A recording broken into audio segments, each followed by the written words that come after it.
ओम शांति। 21 जुलाई 2025 बाबा के महावाक्य।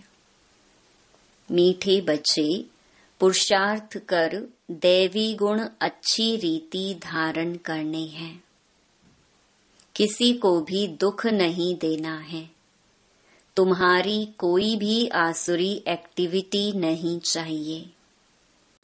प्रश्न: कौन से आसुरी गुण तुम्हारे श्रृंगार को बिगाड़ देते हैं?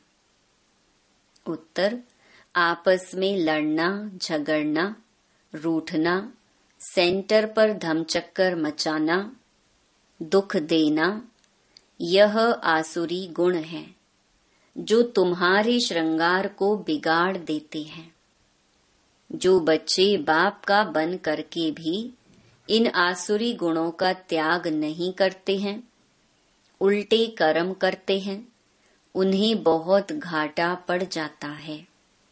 हिसाब ही हिसाब है। बाप के साथ धर्म राज भी है। गीत: भोलेनाथ से निराला कोई और नहीं। ओम शांति। रूहानी बच्चे यह तो जान चुके हैं कि ऊंच ते ऊंच भगवान है। मनुष्य गाते हैं और तुम देखते हो दिव्य दृष्टि से। तुम बुद्धि से भी जानते हो कि हमको वह पढ़ा रहे हैं। आत्मा ही पढ़ती है शरीर से। सब कुछ आत्मा ही करती है शरीर से। शरीर विनाशी है, जिसको आत्मा धारण कर पाठ बजाती है। आत्मा में ही सारे पाठ की नोंद है। 84 जन्मों की भी आत्मा में ही नोंद है। पहले पहले तो अपने को आत्मा समझना है। बाप है सर्वशक्तिमान। उनसे तुम बच्चों को शक्ति मिलती है। योग से शक्ति जास्ती मिलती है, जिससे तुम पावन बनते हो। बाप तुमको शक्ति देते हैं विश्व पर राज्य करने की। इतनी महान शक्ति देते हैं, वह साइंस घमंडी आदि इतना सब बनाते हैं विनाश के लिए।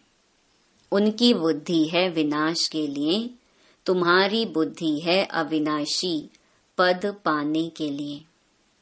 तुमको बहुत शक्ति मिलती है, जिससे तुम विश्व पर राज्य पाते हो। वहाँ प्रजा का प्रजा पर राज्य नहीं होता है। वहाँ है ही राजा रानी का राज्य।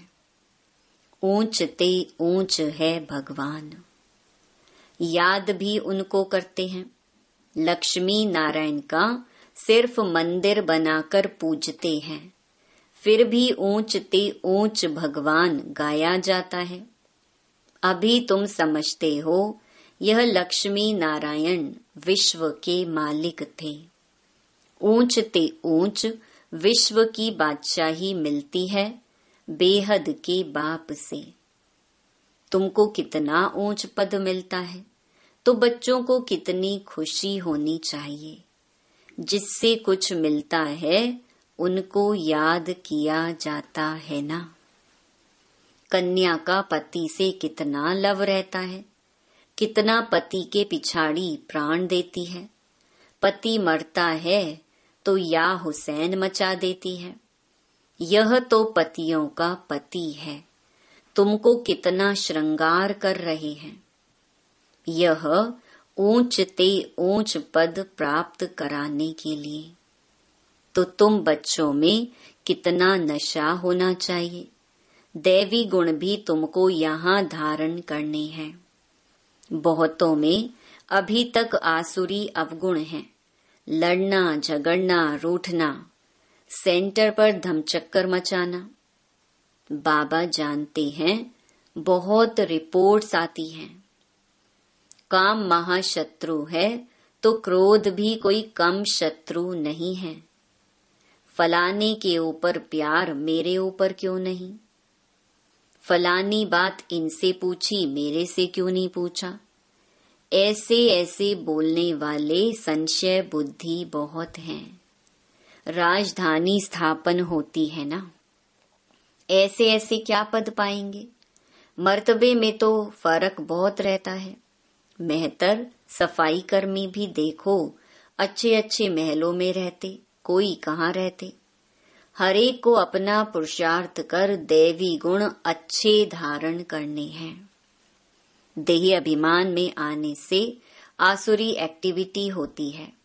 जब देही अभिमानी बन अच्छी रीति धारणा करते रहो तब ऊंच पद पाओ।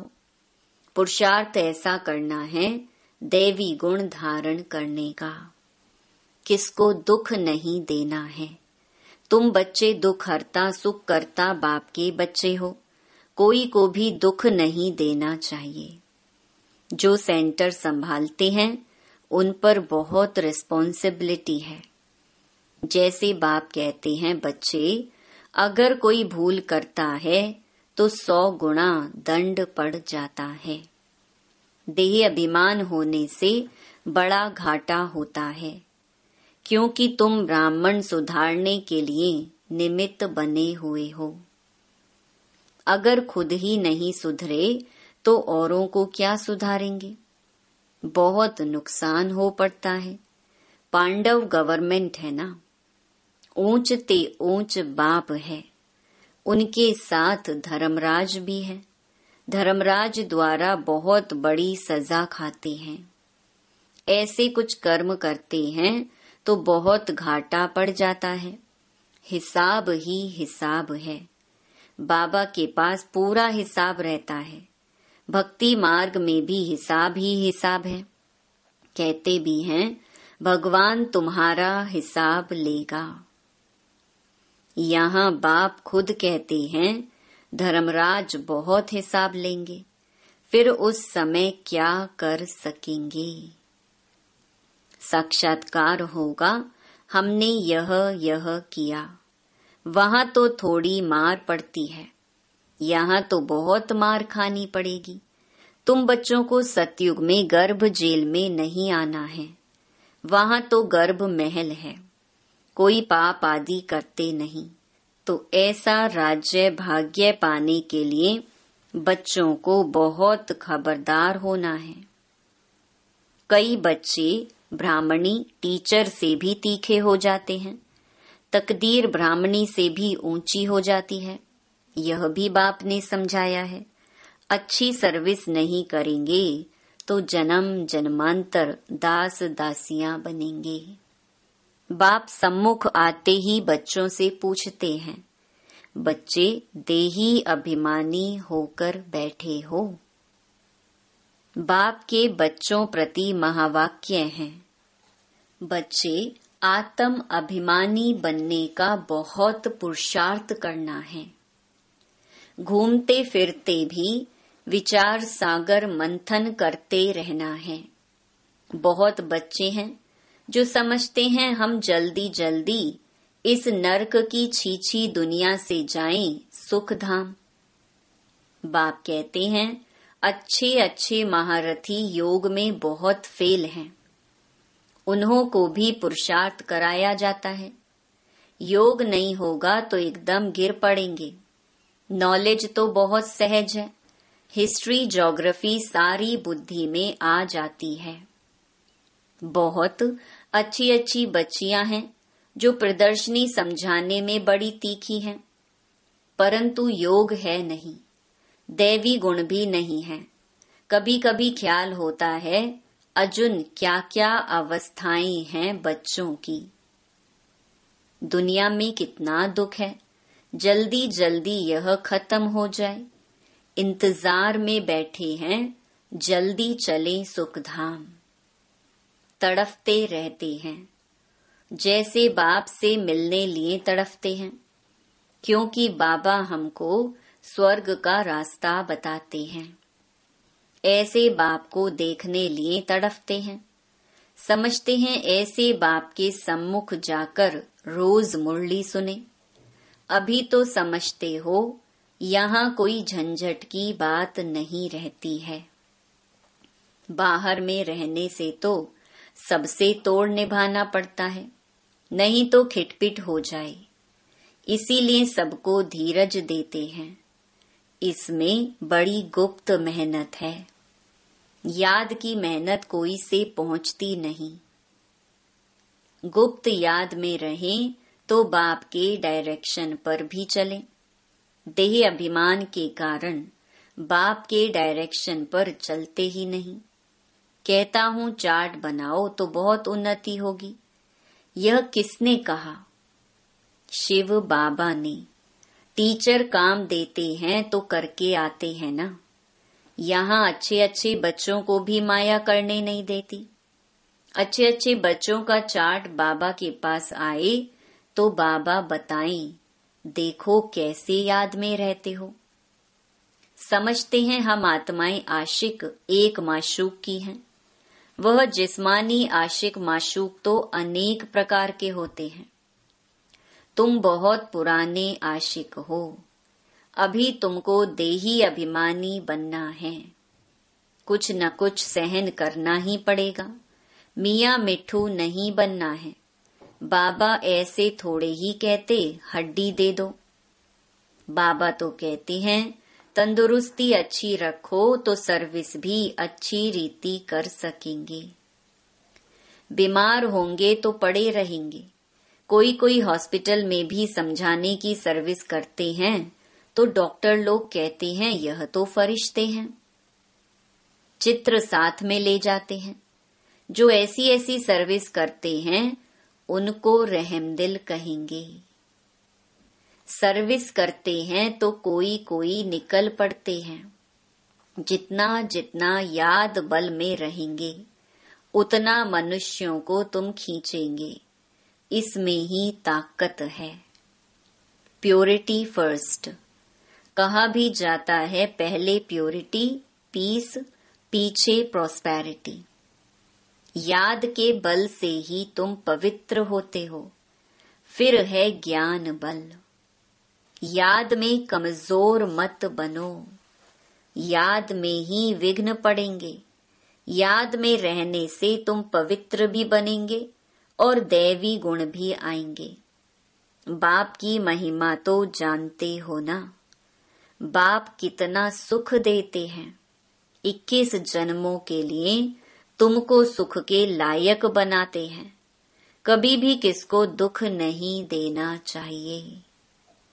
कई बच्चे डिसर्विस कर अपने आप को जैसे श्रापित करते हैं, दूसरों को बहुत तंग करते हैं। कपूत बच्चा बनते हैं तो अपने आप को आपे ही श्रापित कर देते हैं। डिसर्विस करने से एकदम पट पड़ जाते हैं। बहुत बच्चे हैं जो विकार में गिर पड़ते हैं या क्रोध में आकर पढ़ाई छोड़ देते हैं। अनेक प्रकार के बच्चे यहाँ बैठे हैं। यहाँ से रिफ्रेश होकर जाते हैं तो भूल का पश्चाताप करते हैं। फिर भी पश्चाताप से कोई माफ नहीं हो सकता है। बाप कहते हैं क्षमा अपने पर आपे ही करो। याद में रहो। बाप किसको क्षमा नहीं करते हैं। यह तो पढ़ाई है। बाप पढ़ाते हैं बच्चों को अपने पर कृपा कर पढ़ना है। मैनर्स अच्छे रखने हैं। बाबा ब्राह्मणी को कहते हैं रजिस्टर ले आओ। एक एक का समाचार सुनकर समझानी दी जाती है तो समझते हैं ब्राह्मणी ने रिपोर्ट दी है और ही जास्ती डिसर्विस करने लग पड़ते हैं। बड़ी मेहनत लगती है। माया बड़ी दुश्मन है। बंदर से मंदिर बनने नहीं देती है। ऊंच पद पाने के बदले और ही बिल्कुल नीचे गिर पड़ते हैं। फिर कभी उठ न सके, मर पड़ते हैं। बाप बच्चों को बार बार समझाते हैं यह बड़ी ऊंची मंजिल है। विश्व का मालिक बनना है। बड़े आदमी के बच्चे बड़ी रॉयल्टी से चलते हैं। कहाँ बाप की इज्जत ना जाए। कहेंगे तुम्हारा बाप कितना अच्छा है, तुम कितने कपूत हो, तुम अपने बाप की इज्जत गंवा रहे हो। यहाँ तो हर एक अपनी इज्जत गंवाते हैं। बहुत सजाएं खानी पड़ती हैं। बाबा वार्निंग देते हैं, बड़े खबरदार हो चलो, जेल बर्ड्स ना बनो। जेल बर्ड्स भी यहाँ होते हैं। सतयुग में तो कोई भी जेल नहीं होता, फिर भी पढ़कर ऊंच पद पाना चाहिए। गफलत नहीं करो, किसको भी दुख मत दो, याद की यात्रा पर रहो, याद ही काम में आएगी। प्रदर्शनी में भी मुख्य बात यही बताओ, बाप की याद से ही पावन बनेंगे। पावन बनने तो सब चाहते हैं, यह है ही पतित दुनिया। सर्व की सदगति करने तो एक ही बाप आते हैं। क्राइस्ट, बुद्ध आदि कोई की सदगति नहीं कर सकते। फिर ब्रह्मा का भी नाम लेते हैं। ब्रह्मा को भी सदगति दाता नहीं कह सकते, जो देवी देवता धर्म का निमित्त है। भल देवी देवता धर्म की स्थापना तो शिव बाबा करते हैं, फिर भी नाम तो है ना, ब्रह्मा विष्णु शंकर। त्रिमूर्ति ब्रह्मा कह देते। बाप कहते हैं यह भी गुरु नहीं, गुरु तो एक ही है, उनके द्वारा तुम रूहानी गुरु बनते हो, बाकी वह है धर्म स्थापक। धर्म स्थापक को सदगति दाता कैसे कह सकते? यह बड़ी डीप बातें हैं समझने की। अन्य धर्म स्थापक तो सिर्फ धर्म स्थापन करते हैं, जिसके पिछाड़ी सब आ जाते हैं। वह कोई सबको वापस नहीं ले जा सकते, उनको तो पुनर्जन्म में आना ही है। सबके लिए यह समझानी है, एक भी गुरु सदगति के लिए नहीं है। बाप समझाते हैं गुरु पतित पावन एक ही है, वही सर्व के सदगति दाता लिबरेटर हैं। बताना चाहिए हमारा गुरु एक ही है, जो सदगति देते हैं, शांति धाम सुख धाम ले जाते हैं। सतयुग आदि में बहुत थोड़े होते हैं। वहां किसका राज्य था? चित्र तो दिखाएंगे ना, भारतवासी ही मानेंगे। देवताओं के पुजारी झट मानेंगे कि बरोबर यह तो स्वर्ग के मालिक हैं। स्वर्ग में इनका राज्य था, बाकी सब आत्माएं कहाँ थीं? जरूर कहेंगे निराकारी दुनिया में थे।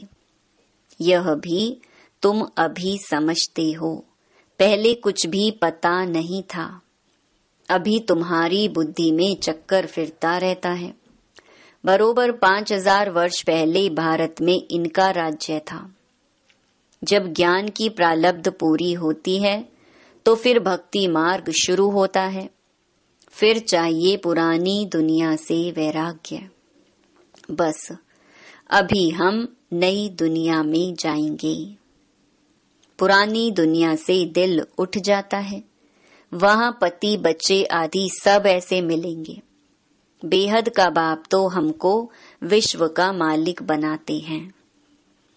जो विश्व का मालिक बनने वाले बच्चे हैं, उनके ख्यालात बहुत ऊंचे और चलन बड़ी रॉयल होगी। भोजन भी बहुत कम, जास्ती हबच नहीं होनी चाहिए। याद में रहने वाले का भोजन भी बहुत सूक्ष्म होगा। बहुतों की खाने में भी बुद्धि चली जाती है। तुम बच्चों को तो खुशी है विश्व का मालिक बनने की। कहा जाता है खुशी जैसी खुराक नहीं। ऐसी खुशी में सदैव रहो तो खान पान भी बहुत थोड़ा हो जाए। बहुत खाने से भारी हो जाते हैं, फिर झुटका आदि खाते हैं। फिर कहते बाबा नींद आती है। भोजन सदैव एकरस होना चाहिए। ऐसे नहीं कि अच्छा भोजन है तो बहुत खाना चाहिए। अच्छा, मीठे मीठे सिकीलधे बच्चों प्रति माता पिता बाप दादा का याद प्यार और गुड मॉर्निंग। रूहानी बाप की रूहानी बच्चों को नमस्ते। धारणा के लिए मुख्य सार। पहला, हम दुख हरता सुख करता बाप के बच्चे हैं। हमें किसी को दुख नहीं देना है। डिससर्विस कर अपने आप को श्रापित नहीं करना है। दूसरा, अपने ख्यालात बड़े ऊंचे और रॉयल रखने हैं। रहमदिल बन सर्विस पर तत्पर रहना है। खाने पीने की हबच लालच को छोड़ देना है। वरदान, ऑनेस्ट बन स्वयं को बाप के आगे स्पष्ट करने वाले, चढ़ती कला के अनुभवी भव। स्वयं को जो हैं जैसे हैं वैसे ही बाप के आगे प्रत्यक्ष करना, यही सबसे बड़े से बड़ा चढ़ती कला का साधन है। बुद्धि पर जो अनेक प्रकार के बोझ हैं, उन्हें समाप्त करने की यही सहज युक्ति है। ऑनेस्ट बन स्वयं को बाप के आगे स्पष्ट करना, अर्थात पुरुषार्थ का मार्ग स्पष्ट बनाना। कभी भी चतुराई से मनमत और परमत के प्लान बनाकर बाप व निमित्त बनी हुई आत्माओं के आगे कोई बात रखते हो तो यह ऑनेस्टी नहीं। ऑनेस्टी अर्थात जैसे बाप जो है जैसा है बच्चों के आगे प्रत्यक्ष है, वैसे बच्चे बाप के आगे प्रत्यक्ष हों। स्लोगन, सच्चा तपस्वी वह है जो सदा सर्वस्व त्यागी की पोजीशन में रहता है। अव्यक्त इशारे, संकल्पों की शक्ति जमा कर श्रेष्ठ सेवा के निमित्त बनो। वर्तमान भविष्य का दर्पण है। वर्तमान की स्टेज अर्थात दर्पण द्वारा अपना भविष्य स्पष्ट देख सकते हो। भविष्य राज्य अधिकारी बनने के लिए चेक करो कि वर्तमान मेरे में रूलिंग पावर कहाँ तक है। पहले सूक्ष्म शक्तियाँ जो विशेष कार्य करता है, संकल्प शक्ति के ऊपर, बुद्धि के ऊपर पूरा अधिकार हो, तब अपना भविष्य उज्जवल बना सकेंगे। अच्छा, ओम शांति।